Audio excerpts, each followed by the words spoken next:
ETV life ఆధ్యాత్మిక channel వేదసారం కార్యక్రమాల్లో వేదాలలో ఉండేటటువంటి దివ్య విజ్ఞానాన్ని లోకానికి అందించటం జరుగుతోంది. ప్రధానంగా ప్రపంచకానికి అందరికీ కూడాను జీవుడు ఈ శరీరాన్ని విడిచిపెట్టిన తర్వాత ఏమవుతాడు అనేటటువంటి ఒకానొక ఆలోచన చాలామందిని ఇబ్బంది పెడుతోంది. రకరకాల భావాలకు అవకాశం కలుగుతోంది. అదే మనకి కృష్ణ యజుర్వేదంలో యమధర్మరాజు గారి దగ్గరికి వెళ్ళినప్పుడు నచికేతుడు అనేటటువంటి ఒక అబ్బాయి ఆయన వరాలు ఇస్తాను కోరుకోమని చెప్పినప్పుడు 1-2 వరాలు ఇచ్చిన తర్వాత 3వ వరం అడుగుతూ ఆ నచికేతుడనే అబ్బాయి కూడా ఏమన్నాడంటే ఏయం ప్రేతే విచికిత్సా మనుష్యే అస్తి ఇత్యేకే నాయమస్తి ఇది చేకే ఏతద్విద్యా మనుశిష్టస్త్వయాహం వరాణామేషవరస్తృతీయ అని అన్నాడు. నా వరాల్లో 3వ వరం ఇది, దీన్ని నేను అడుగుతున్నాను, నాకు మీరు చెప్పాలి అని ఇట్లా అడుగుతూ అతను అన్నమాట ఏమిటంటే ఏయం ప్రేతే విచికిత్సా మనుష్యే, పోయినటువంటి మనుష్యుడి విషయంలో ప్రపంచకానికి సందేహాలున్నాయి. కొంతమంది ఉన్నాడంటారు, కొంతమంది లేడంటారు. లేడంటే ఏమైనట్టు, ఎక్కడికి వెళ్ళినట్టు వాడు అనేటటువంటి ఇలాంటి సందేహాలు ఉన్నాయి. వీటి గురించి నాకు వివరించవలసిందిగా కోరుతున్నాను అని అంటూ ఆయన కూడా ఆ రకమైనటువంటి మాటలు మాట్లాడాడు. తర్వాత సామవేదంలో ఈ జీవి వెళ్ళిపోయిన తర్వాత ఇతను లోకాంతరాల్లోకి వెళ్ళి పుణ్యలోకాల్లోకి వెళ్ళి అతను చేసుకున్నటువంటి పుణ్యానుగుణంగా స్వర్గాది లోకాల్లోకి వెళ్ళిన తర్వాత మళ్ళీ తిరిగి భూలోకంలోకి వస్తాడు అని ఒక ప్రసంగం ఉందండి. దాన్ని వివరిస్తూ గీతాచార్యుడు మాట్లాడినటువంటి మాటల్లో ఆయన ఏమన్నారంటే మళ్ళీ పుణ్యం క్షీణం కాగానే క్షీణే పుణ్యే మర్త్యలోకం విశంతి అని ఆయన కూడా అన్నారు. పుణ్యం క్షీణమైపోయిన తర్వాత మళ్ళీ మానవలోకంలోకి వస్తారు అని అన్నారు.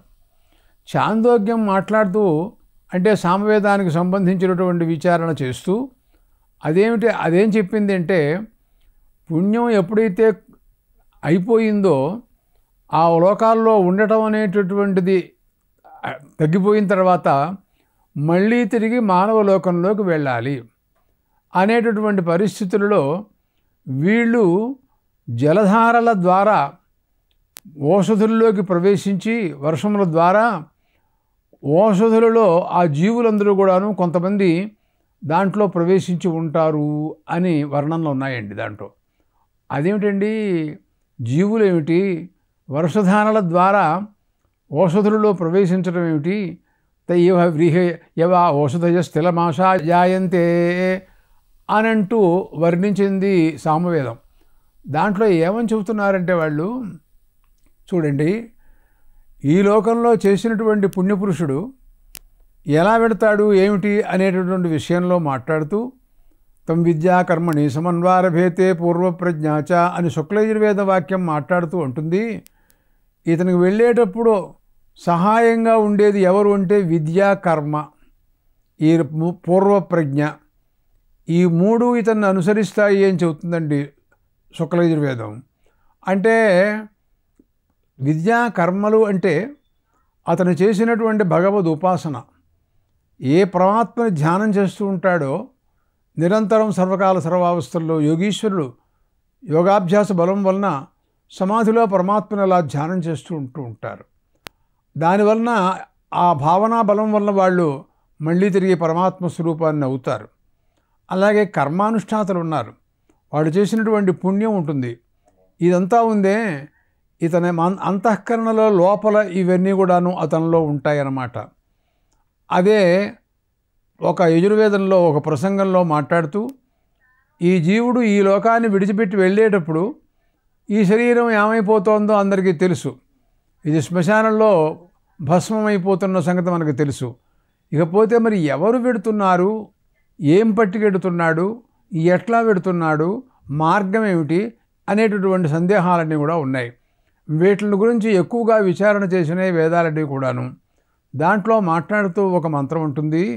ప్రాణాపానం చక్షుశ్రోత్రం వాచం మనసి సంహృతాం హిత్వా శరీరం జరసః పరస్తాత్ ఆభూతిం భూతిం వయమశ్నవామహే అని అంటుందండి. అతను వెళ్ళేటప్పుడు ఏం పట్టుకెడతాడు అని విచారణ చేస్తే ఆయనకి లింగ శరీరం అని ఒకటి ఉంటుంది మన లోపల. ఈ కనపడుతున్నటువంటి శరీరం కాకుండా లోపల 5 జ్ఞానేంద్రియాలు, 5 కర్మేంద్రియాలు, 5 ప్రాణాపానాది వాయువులు, అలాగే మనస్సు, అలాగే బుద్ధి. ఇదిగో ఈ 17 పదార్థాలు ఉన్నాయి చూడండి. దీన్ని లింగ శరీరము అని అంటారు. అంటే జ్ఞానేంద్రియాలు ప్రత్యక్ష జిహ్వాఘ్రాణాలు, కర్మేంద్రియాలు వాక్పాణిపాదపాయూపస్థలు, ప్రాణాపానం వ్యానోదాన సమానములు 5, ఈ 3 5 15, అట్లాగే మనస్సు, అట్లాగే బుద్ధి కూడాను దీంట్లో కలుపుతారు. కొంతమంది మనస్సు చాలు బుద్ధి కలపక్కర్లేదని 16 పదార్థాలు చాలన్న వాళ్ళు కొంతమంది, లేదు బుద్ధి కూడా ఉండాలి అన్నవాళ్ళు మరో కొంతమంది.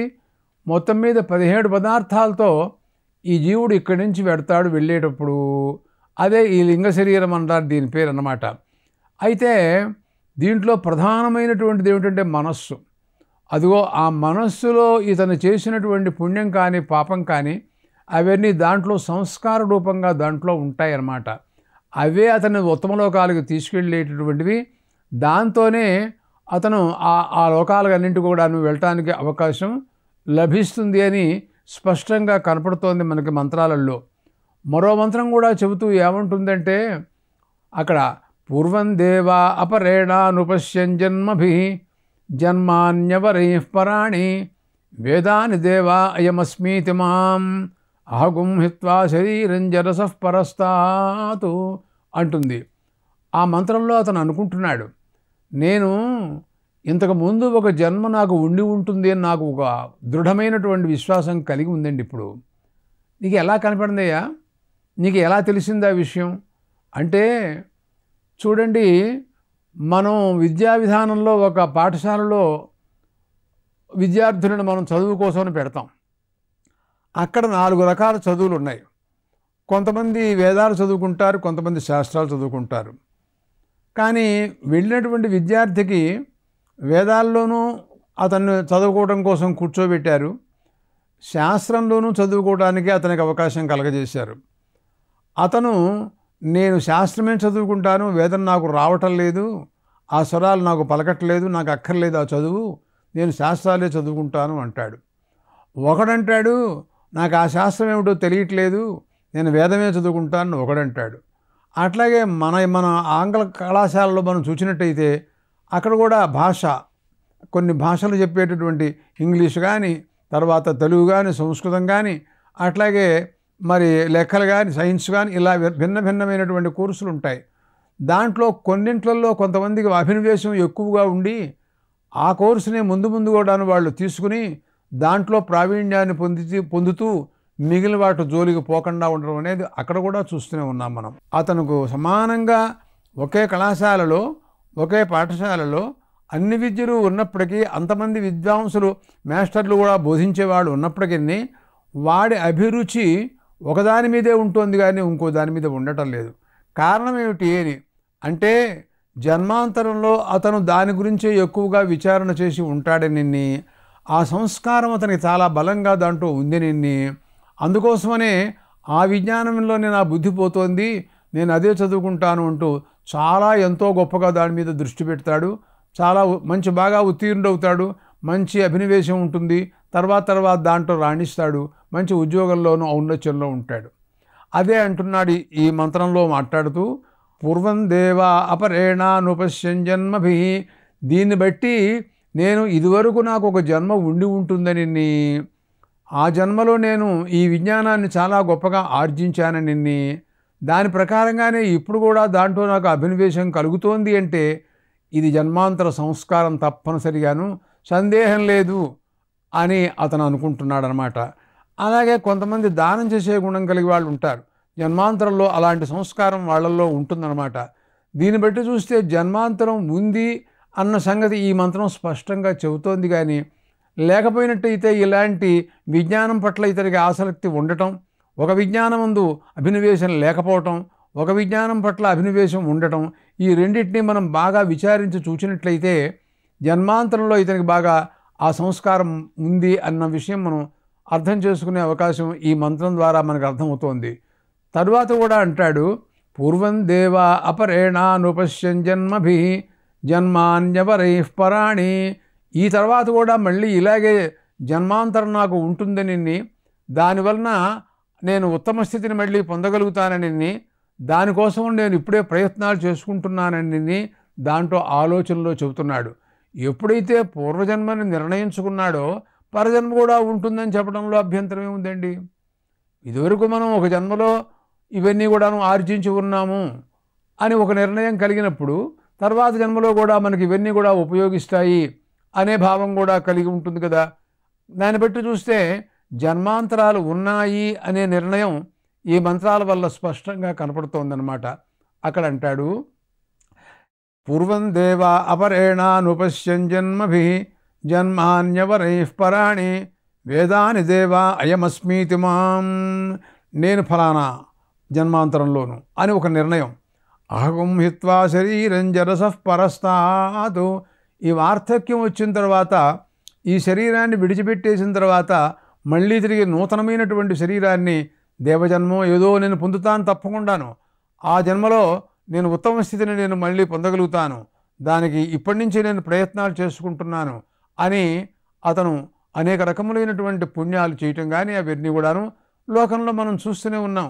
కొంతమందికి చిన్నతనం నుంచి చాలా ఎంతో అభినివేశంతో ఉంటారండి. పురాణాల దృష్టాంతం చూసినట్లయితే మరి ప్రహ్లాదుడు ఉన్నాడు. అతను బాల్యం నుంచే అతను హరి హరి హరి అంటూ విష్ణు భక్తుడిగా అతను ఆవిర్భవించినట్టుగా మనకు భాగవతం చెబుతోంది. అట్లాగా కొంతమంది విద్య అనేటటువంటిది బాల్యంలోనే ఎంతో గొప్పగా వాళ్ళకి రాణిస్తుంది. ఊరికే గురువుగారు చెప్పడం ఆలస్యం అనుకోండి, అంతే వెంటనే పట్టేస్తాడు. అదే కొంతమందికి రాదు, ఎన్నిసార్లు చెప్పినా ప్రయోజనం లేదు, వాడు ఇంకా లాభం లేదని మాస్టర్లు కూడా చెబుతారు మనకి. కాబట్టి జన్మాంతరం అనేటటువంటిది ఉందన్న సంగతి ఈ విషయాల వలన మనకి పరిపూర్ణంగా మనకి అర్థమవుతోందన్నమాట. చూడండి, మహాభారతంలో ఒక కథావృత్తాంతం కూడా ఆలోచిద్దాం. ఒక మహర్షి చాలా గొప్ప తపస్సంపన్నుడు. ఆయన తపోబలం వలన స్వర్గలోకంలోకి వెళ్ళాటండి. ఆయన పేరు మందపాలుడని అదొక మహాభారతంలో కథ ఉంది. అక్కడికి వెడితే ఆయనకి ఆ లోకంలో సుఖాలు చాలా ఎక్కువగా సుఖం ఉండేటటువంటి చోటు. అసలు సుఖాలే ఎప్పుడు వాళ్ళకి దుఃఖాలంటూ ఉండవు. మనలాగా కష్టాలు సుఖాలు రెండూ కలిసి ఉండటం, కొంత ఎక్కువగా దుఃఖాలు అనుభవిస్తూ ఉండటం, అలాంటివి వాళ్ళకు ఉండవు. అటువంటి పరిస్థితుల్లో ఆయన వెడితే ఎందుకునో ఆ లోకం అంతా కూడా ఆ సుఖాలన్నీ కూడా మసకగా మంచుతో వ్యాపిస్తే మనకి పదార్థాలు కనపడకపోవటం, సరిగ్గా కనపట్లేదండి, మంచు బాగా దట్టంగా ఉందండి అని మనం హేమంత ఋతువులో చలికాలంలో అనుకుంటూ ఉంటాం, చూసారా? అట్లా ఉందిట ఆయనకి అదంతా కూడాను. అప్పుడు ఆయన ఏం చేశాడంటే దేవేంద్రుడి దగ్గరికి వెళ్ళి, అయ్యా మహాత్మా, త్రిలోకాధీశ్వరుడు మీరు, ఈ లోకానికి అధిపతి మీరే కదా, నేను స్వర్గలోకంలో నా పుణ్యబలం వలన తపోబలం వలన నేను ఈ లోకంలోకి వచ్చాను. నాకేమిటోనండి సుఖం నాకు భాషించట్లేదు, ఇక్కడ కారణం తెలియట్లేదు, కనుక్కుందామని వచ్చాను అని అడిగాట. అంటే ఆయన అన్నట్టు దేవేంద్రుడు, ఏమయ్యా నువ్వు మహర్షివి, చాలా తపస్సు చేశావు, చాలా బాగుంది, కానీ నీకు సంతానం లేదు, అందువల్ల నీకు సుఖం ఇక్కడ సంపూర్ణంగా కనపట్టలేదు అని అన్నట్ట. అయితే ఇప్పుడు నన్ను ఏం చేయమంటారన్నట్ట. మళ్ళీ నువ్వు భూలోకంలో పుట్టి సంతానాన్ని పొందిన తర్వాత మళ్ళీ రమ్మన్నట్ట ఆయన. అంటే చూడండి ఎలా ఉందో ఈ మాటలు. అంటే అంత తేలికగా ఊరికే భూలోకంలో పుట్టడం, మళ్ళీ తర్వాత సంతానాన్ని పొందడం, మళ్ళీ స్వర్గలోకంలోకి వెళ్ళటం, విడినవాడు అక్కడ సుఖం బాగుండకపోతే మళ్ళీ రావటం, ఏమిటి ఇదంతాను? అంటే లోకాంతరమే లేక జన్మాంతరమే లేకపోయినట్లయితే ఇవన్నీ ఎలా అర్థం చెబుతాం మనం? మరి ఎందుకుని ఎలాగా లోకాంతరాలు లేవు, జన్మాంతరాలు లేవు, వాళ్ళకి మనం శ్రాద్ధాదులు పెట్టడం అనవసరం అని ఇలాంటి వాదనలన్నీ ప్రపంచంలో ఎందుకు వస్తున్నాయో నాకైతే అర్థం కావట్లా. ఇవన్నీ కూడా వాళ్ళు పట్టించుకోరో, మనం చెప్పిన వాళ్ళు వినరో, విన్న వాళ్ళకి విశ్వాసం లేదో నాకైతే తెలియదు. కాబట్టి వేదాలను మనం విచారణ చేసి చూసినట్టయితే ఇలాంటి విజ్ఞానం అంతా కూడా దీంట్లో మనకు పరిపూర్ణంగా కనపడుతోంది, దాంట్లో సందేహమేం లేదు. తర్వాత ఇంకా కూడా చూసినట్లయితే వాళ్ళు తిరిగి వచ్చేటటువంటి మానవుల యొక్క స్థితిగతులను చాలా చిత్రంగా వర్ణించింది సామవేదం అన్నమాట. దాంట్లో వాళ్ళు నీళ్ల రూపంలో, మనకు వర్షం పడుతోంది అంటే మనం ఏమనుకుంటున్నామంటే ఏదో జలధారలు పడుతున్నాయి అని మనం అనుకుంటున్నాం. కానీ శాస్త్ర దృష్టితో మనం ఆలోచించి చూసినట్లయితే ఆ జీవులు కొంతమంది పుణ్యలోకాలలో పుణ్యం అనుభవించి అయిపోయిన తర్వాత వాళ్ళు నీళ్ళైపోతారట. వాళ్ళు నీళ్ళైపోవటం ఏంటండి అనేంటి అనుమానం. చూడండి, లోకంలో కూడా సహజంగా ఆ మనిషి పాపం నిరాశ నిస్పృహ, పాపం నీరైపోయింది అనుకోండి, మనిషి అంతా ద్రవించిపోయింది, ఆయన మనస్సు కరిగిపోయినాడండి అంటూ ఉంటాం. అంటే ఏమిటంటే వాడి మనస్సు అంతా కూడా మారిపోయిందనమాట. అట్లాగా పుణ్యం ఎప్పుడైతే ఖర్చు అయిపోతుందో అక్కడ స్వర్గలోకంలో వాడు కూడా ఇలాగా మారిపోతాటండి. అంటే మానవలోకంలోకి రాక తప్పదు, మళ్ళీ రావాలి. మరి మానవలోకంలోకి రావటం అంటే ఎట్లా వస్తాడు వాడు? అమాంతంగా పైనుంచి దూకినట్టుగా ఏదైనా దూకుతాడా? ఎవడు దూకుతున్నాడు, ఎవడు చూశాడు ఇదంతాను? అదేం లేదు కదా. అదేదో ఆంజనేయ స్వామి దూకినట్టుగా ఎవడు దూకుతాడండి? దాని విధానం ఏమిటి అంటే సామవేదం చెప్పినటువంటి మాటల ప్రకారంగా చూసినట్లయితే వాళ్ళు ద్రవించిపోయి వాళ్ళ హృదయం కరిగిపోతుంది. అయిపోయిందిరా, చాలా కాలం వచ్చాం, చాలా ఆనందంగా ఈ స్వర్గలోకంలో ఉన్నాం, సుఖాలన్నీ అనుభవించాం, టైం అయిపోయింది, మన టైం అయిపోయింది అనుకుంటూ వాడు అక్కడి నుంచి ద్రవించిపోయి నీరైపోయి మేఘమండలంలో ప్రవేశిస్తాడు. ఆ మేఘమండలంలో నీళ్ల రూపంతో ఉంటాడు అక్కడ. అక్కడి నుంచి వర్షాకాలం రాగానే నీళ్ల ధారల ద్వారా భూలోకంలోకి వస్తాడు. ఆ వర్షం భూలోకంలో పడుతుంది కదండి. పడటం ఏమిటి? అది ఓషధుల మీద పడుతుంది. అంటే వరి, ధాన్యం వగైరా, చెట్లు పొట్లు అన్నీ కూడాను అంతటా కూడా కురుస్తూ ఉంటుంది కదా. వాటిలలో సూక్ష్మరూపంగా వాడు ఆ జీవులందరూ కూడాను దీంట్లో ప్రవేశిస్తారనమాట. అంటే ఇప్పుడు మనం తినేటటువంటి ఆహారం ఉందనుకోండి, మనం ధాన్యం, బియ్యం, పెసలు, కందులు, మినుములు, గోధుమలు వగైరా ఇలాంటివన్నీ మనం తింటున్నాం కదా. వాటిల్లో సూక్ష్మరూపంగా వాళ్ళ శరీరాలు దీంట్లో సంగమించి ఉంటాయన్నమాట. అవి వాట్లని మనం తినటం చేత, స్త్రీ పురుషులు తినటం చేత వాళ్ళు స్త్రీలోనూ పురుషుల్లోనూ వాళ్ళలో శుక్రరూపంతోనూ వీళ్ళతో శోణిత రూపంలోనూ మళ్ళీ ఈ శరీరాల్లో ఉంటారు. వాళ్ళు ఉండి వీళ్ళిద్దరి యొక్క కలయిక వలన మళ్ళీ తిరిగి ఒక ఆకారాన్ని చెంది స్త్రీ గర్భంలో కొంతకాలం మళ్ళీ నిల్వ ఉంటాడు. క్రమక్రమంగా పెరిగి అక్కడి నుంచి అవయవాల్ని పొంది ఆ తర్వాత మళ్ళీ తిరిగి వాడు భూలోకంలో జన్మిస్తాడు అని ఈ ప్రణాళిక అంతా కూడా చెప్పిందండి సామవేదంలో, చాందోగ్యంలో. ఈ రహస్యం అంతా కూడా స్పష్టంగా కనపడుతోంది. ఇంకా ఇలాంటివి చాలా కనపడుతున్నాయి, చాలా వేదాల్లో కూడా కనపడుతూ ఉంటాయి.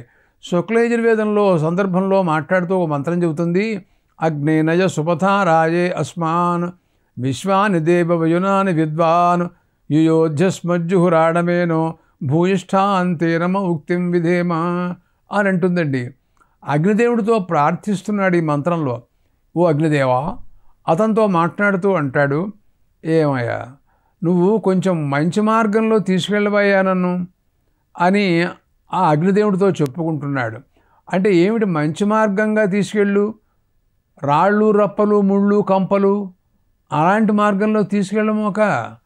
సహజంగా ఈ లోకంలో మనం కూడా అనుకుంటూ ఉంటాంగా, ఎరా ఈ రోడ్డు దొరికిందా నీకు, ఇలా గోతులును దీంట్లో పడిపోతాం కూడా, మనం ఏమైపోతామో తెలియదు, మంచి రోడ్డు మీద తీసుకెళ్ళి బాబు అని మనం అంటుంటాం కదా. అట్లాగే ఏమిటి ఆ మంచి మార్గం అంటే ఏమిటి అంటే అక్కడ చెబుతాడు ఆయన, ఏం లేదండి, మంచి మార్గం అంటేను తక్కువ మార్గం అంటే ఇక్కడి నుంచి స్వర్గలోకంలోకి వెళ్ళడం, అక్కడ కొంతకాలం ఉండటం, అక్కడ పుణ్యమైపోయిన తర్వాత మళ్ళీ తిరిగి ఈ ఓషధుల ద్వారా, వర్షధారల ద్వారా మళ్ళీ భూలోకంలోకి పడటం. ఇది ఏదైనా ఎలా ఉంది చెప్పండి ఈ మాట? అంటే జన్మ రావటం అంటానికి ఎంత ప్రణాళిక ఉంటే మనం మళ్ళీ జన్మ ఎత్తుతున్నామో దీంట్లో మనకు అర్థమవుతోందన్నమాట. అది చాలా కష్టాతి కష్టమైనటువంటి పని. అందుకోసం ఏమన్నాడంటే ఈ జననం మరణం రెండూ కూడాను ఇలాగే జరుగుతూనే ఉంటాయి. వేట్లని నివారణ చేసి మళ్ళీ తిరిగి నేను రాకుండా ఉండేటటువంటి మార్గం ఏదైనా చెప్పవయ్యా? ఆ మార్గంలో వెళ్తే బాగుంటుందని అనుకుంటున్నాను. మళ్ళీ తిరిగి వచ్చే మార్గాలు ఇవన్నీ కూడా ఎలా ఉన్నాయి అంటే పుణ్యం కాగానే మళ్ళీ వర్షధారల ద్వారా భూలోకంలోకి వచ్చి ఓషధుల్లో ప్రవేశించడం ఏంటండి బాబు? అక్కడి నుంచి వాళ్ళు తినటమా, వాళ్ళు శుక్రశోణిత రూపంలో మారటమా, మళ్ళీ స్త్రీ పురుషుల యొక్క సాంగత్యమా, తద్వారా గర్భస్థిత, గర్భంలో 10 మాసాలు ఒకటి వాడు సంకుచితమైనటువంటి స్థానంలో కొట్టుకోవటమా? అరే ఆశ్చర్యకరమైనటువంటి విషయాలు ఇవన్నీ కూడాను. అసలు జన్మే లేకపోయినట్టయితే ఈ ప్రసంగాలన్నీ ఏమవుతాయండి? ఈ వేదాలన్నీ చెప్పినవన్నీ కథలన్నీ కూడా దండగేనా? ఇది నిజం కాదా? మరి జన్మ లేదంటే ఇవన్నీ కూడా ఏమవ్వాలి? కాబట్టి వీటిలన్నింటినీ బట్టి చూసినట్టయితే ఇంత పరిశుద్ధంగా, ఇంత క్లీన్గా, కరెక్ట్గా మళ్ళీ జన్మాంతరం రావటానికి ఈ రకమైనటువంటి ప్రణాళికంతా కూడా వేదాలు వర్ణిస్తూ ఉంటే అసలు జన్మే లేదు అనేటటువంటి ప్రసంగాలు చెప్పడం అనే మాట హాస్యాస్పదమైన విషయం, కానీ అది ఎంతగా నమ్మతగ్గ విషయం కాదనే విషయాన్ని అర్థం చేసుకోవాలి. తర్వాత ఆ మంత్రంలో ఈశావాస్యం అంటారు. అది శుక్లయజుర్వేదానికి సంబంధించినటువంటి మంత్రం అన్నమాట. అది యజుర్వేదంలో కూడా చాలా చోట్ల ఉంది. అగ్నేనయ సుపథారాయే అస్మాను, మంచి మార్గంలో తీసుకువెళ్ళవయ్యా అని చెబుతూ పునరావృత్తిరహితమైనటువంటి మార్గంలో, అంటే అగ్నిదేవుణ్ణి ప్రార్థిస్తున్నావు, మంచి మార్గంలోంచి తీసుకెళ్ళవలసింది అని అంటున్నావు. అంటే అగ్నిదేవుడు అన్నాడు, ఏమండి మీరు నన్నే అడగకపోతే ఇంకా చాలామంది దేవతలు ఉన్నారు కదా, వాళ్ళని అడగచ్చు కదా, ఎప్పుడు నన్నే అడుగుతారేమిటి అని ఆయన కొంచెం అలాగా అన్నాడు. అడిగితే వాళ్ళు ఏమన్నారంటే, అది కాదు మహాత్మా, దేవతలలో కల్లా నువ్వు చాలా శ్రేష్ఠుడివి, గొప్పవాడివి, నీకు సమస్తమైనటువంటి మార్గాలన్నీ కూడా తెలుసు, కనుక నువ్వు తీసుకెళ్ళగలిగినటువంటి సామర్థ్యం నీకే ఉంది కానీ ఇంకెవరికీ లేదయ్యా. వయునాని విద్వాన్ అన్నాడండి. వయునాని అంటే మార్గములు అన్నమాట. వాటిలన్నింటినీ, అంటే దక్షిణాయన మార్గం ఎట్లా వెళ్ళాలి, స్వర్గలోకంలోకి వెళ్ళాలి, గంధర్వలోకంలోకి ఎలా వెళ్ళాలి, బ్రహ్మలోకంలోకి ఎలా వెళ్ళాలి, ఇలాంటివన్నీ నిర్ణయాలంటే అవన్నీ రూట్లన్నీ ఆయన అలాగా తెలుసు, సర్వజ్ఞుడు. అందుకోసం నిన్ను అడుగుతున్నానయ్యా అని ఈ రకంగా ఒక్కొక్క మంత్రాన్ని మనం పరిశీలించి చూసినట్లయితే వేదాలలో లోకాంతరాన్ని గురించి వెళ్ళడం కానీ, ఆ లోకంలో ఎలా ఉండడం కానీ, మళ్ళీ తిరిగి జన్మ ఎలా పొందుతున్నామని కానీ, ఇక్కడికి వచ్చిన తర్వాత ఈ మానవలోకంలో ఉండే గొప్పతనం కానీ, ఈ మానవత్వానికి ఉండే వైశిష్ట్యం కానీ ఎన్నో రకాలుగా వర్ణిస్తూ ఉంటుంటాయి వేదాలు. ఇంతవరకు మనం ఇలాగా వేదాలలో ఉండేటటువంటి ఒక్కొక్క మంత్రంలో అనేక రహస్యాలన్నిటి కూడా మనం విచారించాం. తర్వాత రాబోయేటటువంటి ఎపిసోడ్లో మిగిలినటువంటి విశేషాలన్నిటి కూడా మనం మాట్లాడదాం. స్వస్తి.